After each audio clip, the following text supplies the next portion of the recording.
皆さんこんにちは。Hi guys, it's Mari。前回の動画から少し間が空きましたが、いかがお過ごしだったでしょうか。私はですね、この度1年間のワーキングホリデーを無事に終えることができました。ありがとうございます。パンデミックが起こってコロナ禍でのカナダ渡航ということで難しいこともあったんですけれども、1年やりきれてよかったなっていうふうに思ってます。今はビザを切り替えて2年目もカナダバンクーバーにて過ごしてるんですけれども、そのあたりは Twitter ノートあるいは今後の動画でお話ししていきたいと思います。さて今回の動画ではこの1年間を動画にまとめて字幕をつけてみました。動画の終わりには感想も述べていきたいと思いますので、よろしければ最後までご覧ください。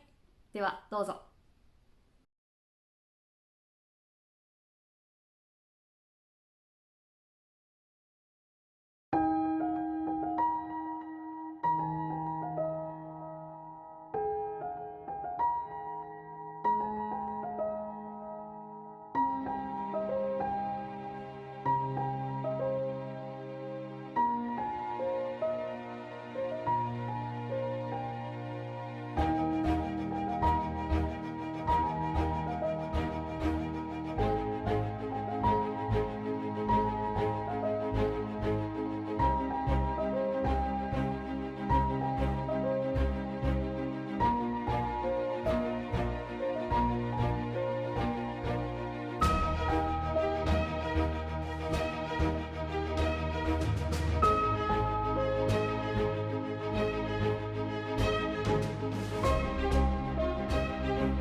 はい、ということで私のカナダワーホリ1年ダイジェスト版をご覧いただいたんですが、いかがでしたでしょうか。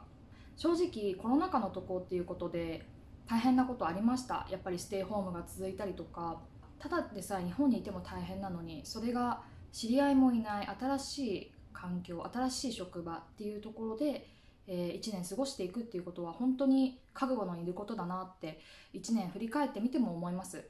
だけどやっぱりこれが最後のワーホリっていうのもありましたし、やってみたことに対して後悔はありません。実際に本当にカナダ永住権を取るかどうかはまだ考え中ですし、取ってからもうどれぐらい滞在するかは分かりません。